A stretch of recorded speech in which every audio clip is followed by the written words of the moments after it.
Bon bah écoutez, c'est parfait pour moi, honnêtement vous correspondez exactement à ce qu'on recherche. Génial. Est-ce que vous avez besoin de plus d'informations pour finaliser le recrutement? Non, pas particulièrement. Ah quoi que si, j'ai vu sur votre CV que vous habitiez à Paris. C'est toujours le cas? Vous n'avez pas déménagé? Si, j'ai déménagé. Ok, pas de souci. Vous habitez où maintenant? Toujours en région parisienne, mais un petit peu plus loin, vers Massy-Palaiseau. Ah oui, quand même. Mais vous inquiétez pas, hein, c'est pas si loin, et puis il y a le RER, c'est hyper accessible en transport. Ah oui, non mais finalement, écoutez, ça va pas être possible. Comment ça? On sait qu'il y a souvent des problèmes de transport, et c'est vraiment ingérable dans une entreprise au quotidien. Donc je suis vraiment désolée, mais on va pas aller plus loin ensemble.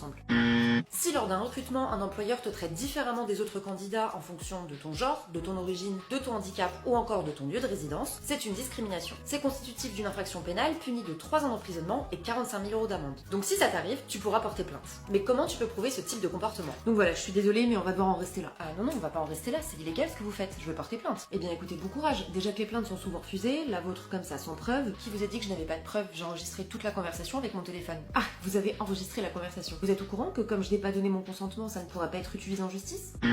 Devant le juge pénal, donc celui qui va se prononcer si la plainte aboutit, la preuve est libre. C'est-à-dire que tu peux présenter au juge tout élément de preuve, même des enregistrements ou des vidéos faites en cachette, et ces preuves seront recevables en justice. Pour plus d'informations sur les relations recruteur-candidat, abonne-toi pour mieux comprendre le droit. Je voulais vous parler de l'erreur de caisse que vous aviez faite hier. Ah oui, je suis vraiment désolée. Oui, enfin ça sert pas à grand chose que vous soyez désolée, c'est pas ça qui va rembourser l'entreprise. Non, mais je vais faire plus attention, c'est promis. Oui, bah j'espère bien, mais c'est pas non plus ça qui va régler le problème. Donc juste pour vous prévenir, on va faire une retenue sur salaire. C'est-à-dire qu'on va déduire le montant qui correspond à l'erreur de caisse que vous avez faite de votre salaire. Mais attendez, vous avez pas le droit de faire ça. Ah bah bien sûr que si. Vous faites perdre de l'argent à l'entreprise à cause de vos erreurs, évidemment que c'est vous qui payez. Le code du travail prévoit que les sanctions pécuniaires sont interdites. Ça veut dire que ton employeur n'a pas le droit de te sanctionner financièrement en réduisant ou en supprimant ta rémunération, même si tu commets une faute. Donc si tu fais une erreur de caisse, ton employeur n'a pas le droit de retenir sur ton salaire le montant qui correspond au trou dans la caisse. Et s'il le fait, comme c'est une sanction pécuniaire, il s'expose à une amende de 3 750 €. Non mais écoutez, vous n'avez pas le droit de réaliser une retenue sur mon salaire à cause d'une erreur de caisse, ce serait une sanction pécuniaire et c'est interdit. Bon bah très bien, vous savez quoi, on va oublier la retenue sur salaire, par contre on va lancer une procédure disciplinaire contre vous. Si tu fais des erreurs de caisse, ton employeur pourra prendre des mesures disciplinaires contre toi, sachant que ces sanctions peuvent aller jusqu'au licenciement en fonction de la gravité et de la fréquence des erreurs de caisse que tu vas commettre. Pour plus d'informations sur ce qui est légal au travail ou pas, abonne-toi pour mieux comprendre le droit. Bonjour, c'est l'agence immobilière. Vous avez quitté le logement il y a plus d'une semaine, mais on n'a toujours pas reçu votre dernier loyer. Comme l'état des lieux de sortie s'est bien passé, je comptais utiliser la caution pour payer le dernier loyer. Ah non, c'est pas possible ça, il faut que vous nous payiez le dernier loyer quand même. Non mais écoutez, je me suis déjà fait avoir par mon ancienne agence sur la caution qu'on met des mois à récupérer. Donc ça change pas grand chose pour vous. De toute façon, moi je vous verserai rien de plus.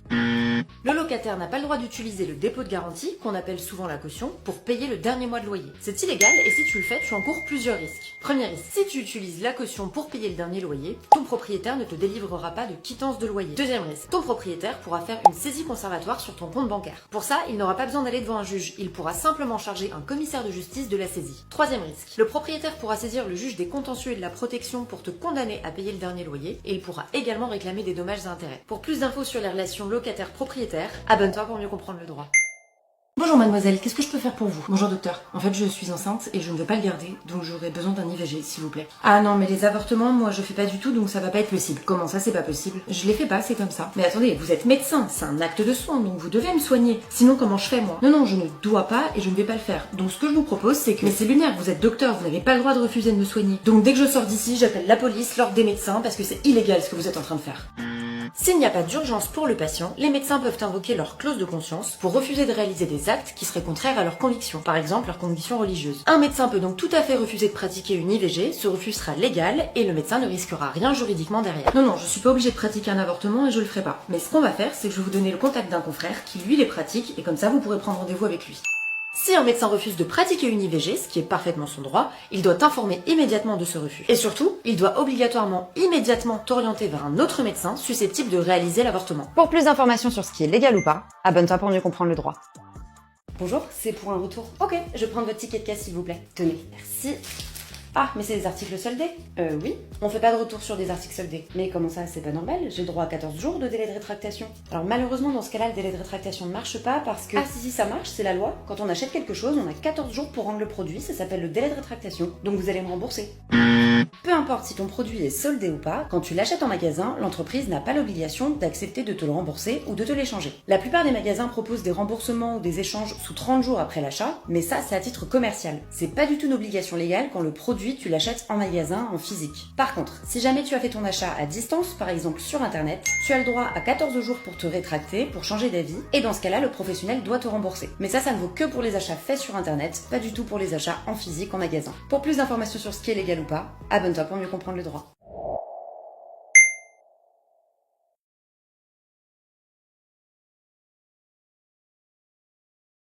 Et d'ailleurs, maman, j'ai une nouvelle à t'annoncer. Il se passe quoi? Je vais me marier. Hein? Avec qui? Avec Alex, ça fait juste 6 ans qu'on est ensemble. Mais il vient d'où lui déjà? Il est finlandais. Ah non, non, non, moi je refuse que tu te maries avec lui, on sait très bien comment ils sont ces gens-là. Non mais je suis pas en train de te demander la permission en fait, juste je vais me marier, c'est comme ça. Non, non, non, c'est hors de question, je te préviens, tu te maries avec, on te déshérite. Un parent qui réside en France ne peut pas totalement déshériter son enfant, c'est-à-dire l'exclure complètement de la succession. Et ça, même si le testament prévoit que ce sera le cas. Dans tous les cas, l'enfant a le droit à la réserve héréditaire. Ça veut dire qu'une partie du patrimoine de la personne qui décède lui reviendra nécessairement. Par contre, il existe quand même des cas dans lesquels tu peux être totalement exclu de la succession de tes parents. C'est par exemple si tu as été condamné pour avoir volontairement tué ou tenté de tuer ton parent, ou si tu as commis volontairement des violences qui entraînent involontairement la mort du défunt. Non mais maman, tu peux pas me déshériter en fait. Bah très bien, je m'opposerai à ton mariage alors. Certains membres de la famille, comme les parents par exemple, peuvent s'opposer à ton mariage. Par contre, ils ne pourront pas s'opposer efficacement à ton mariage juste parce qu'ils en ont envie. Il faut des raisons valables pour que le mariage soit empêché. Par exemple, si jamais l'un des époux est mineur, ou si le mariage est frauduleux, comme par exemple dans le cas d'un mariage gris, où le but du mariage est de donner des papiers ou un titre de séjour. Si tu veux plus d'informations sur les relations parents-enfants, abonne-toi pour mieux comprendre le droit. Bonjour, vous vouliez me voir? Oui, absolument. Je voulais vous demander, maintenant que je suis formée, est-ce que je peux faire du télétravail parfois? Par exemple, ce mardi? Du télétravail? Non. Je peux vous demander pourquoi? Vu qu'en plus toutes mes tâches sont réalisables à distance. Non, vous ne pouvez pas me demander pourquoi, vous allez juste vous contenter du fait que je vous ai dit non. Mais pourtant, c'était... Écoutez s'il vous plaît, on ne va pas en parler 2 heures, j'ai dit non.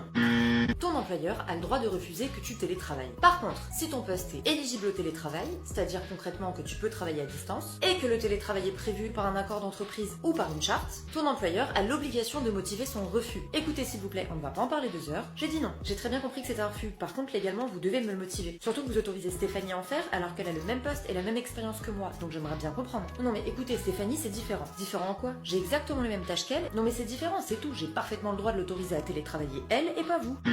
Ton employeur peut autoriser le télétravail pour ton collègue, mais pas pour toi, uniquement si vous êtes dans des situations différentes qui expliquent ce traitement différent. Ça c'est dû au principe d'égalité de traitement des salariés qui impose de traiter de la même manière les salariés qui sont dans une situation identique. Mais par contre, si jamais ton employeur te traite différemment en raison de tes origines, ton genre ou encore ton handicap, ça constitue une discrimination qui est punie de 3 ans d'emprisonnement et 45 000 € d'amende. Pour plus d'informations sur les relations employeur-employé, abonne-toi pour mieux comprendre le droit. Je suis en arrêt là pour plusieurs semaines, mais franchement j'en peux déjà plus. Pars non? Partir? Mais tu veux que j'aille où? Bah n'importe où, prends des vacances si ça peut te faire du bien. Mais non, impossible. Si je suis en arrêt, j'ai pas le droit de partir en vacances. Et si tu peux, pendant ton arrêt maladie, tu dois respecter ce que le médecin t'a prescrit. Et ton médecin peut te prescrire une convalescence hors de ton domicile, soit dans un but thérapeutique, soit parce que tu lui as demandé. Et dans tous les cas, même en dehors de ce cas, donc même en dehors d'une prescription du médecin d'une convalescence hors du domicile, rien ne t'interdit de partir de chez toi pendant ton arrêt maladie si les prescriptions du médecin ne vont pas à l'encontre de ça. Mais il y a quand même quelques règles. Si tu pars de ton domicile pour prendre des vacances, mais que tu ne quittes pas ton département, tu peux faire ta vie sans aucun problème, t'as pas besoin d'autorisation. Tu dois juste informer la CPAM et ton employeur, notamment en indiquant l'adresse où tu vas aller sur l'arrêt de travail que t'en mettra ton médecin. Par contre, si tu veux quitter ton département pendant ton arrêt, là les règles elles changent. Tu devras demander l'autorisation de la CPAM soit par courrier, soit directement sur le site amélie.fr. Et si t'as demandé d'accepter, tu devras informer ton employeur qui n'aura par contre pas son mot à dire. C'est juste une information, pas une autorisation de la part de l'employeur. Mais dans tous les cas, peu importe où tu es pendant ton arrêt, tu devras respecter les heures de sortie qui ont été autorisées par le médecin. Ces horaires, elles sont précisées sur ton arrêt de travail et il y a 3 catégories. Soit les sorties ne sont pas autorisées, dans ce cas-là tu devras rester à l'adresse que tu as renseignée sur ton arrêt, soit les sorties sont autorisées, dans ce cas-là il faudra que tu sois à l'adresse de 9 h à 11 h et de 14 h à 16 h.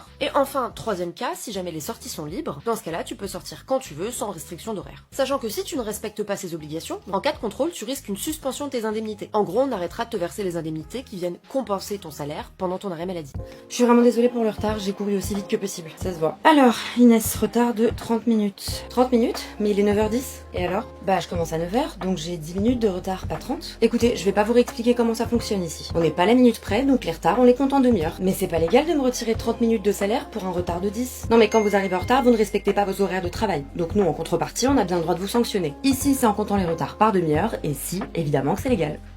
Si tu arrives en retard au travail, ton employeur a bien le droit d'effectuer une retenue sur ton salaire, donc de t'enlever une partie de ta paye. Par contre, ton employeur ne peut effectuer une retenue sur ton salaire qu'à la hauteur exacte de ton retard. Ça veut dire qu'il doit retirer ton retard de ta paye à la minute près. Interdiction absolue de te retirer plus que la durée de ton retard. Parce que s'il te retire plus que la durée de ton retard, ça devient une sanction pécuniaire qui est totalement interdite en droit du travail. Alors par contre, vous n'avez pas du tout le droit de retirer de ma paye un montant plus élevé que la durée exacte de mon retard. Évidemment que j'ai le droit, c'est prévu par votre contrat de travail. Pardon? Oui, si vous le relisez, vous verrez qu'il y a bien écrit qu'on compte les retards par demi-heure. Et comme votre contrat vous l'avez signé, cette clause vous l'avez acceptée. Donc on est totalement dans notre droit de vous retirer plus que votre retard. Même si tu as signé un contrat de travail qui prévoit que ton employeur a le droit de te retirer de ta paye un montant plus élevé que la durée exacte de ton retard, c'est illégal si ton employeur le fait. Ça, c'est dû au fait qu'une clause qui autorise l'employeur à prendre des sanctions pécuniaires est réputée non écrite. Donc en gros, on fait comme si la clause n'avait jamais existé parce qu'elle est illégale. Et pour plus d'informations sur ce qui est légal ou pas, abonne-toi pour mieux comprendre le droit.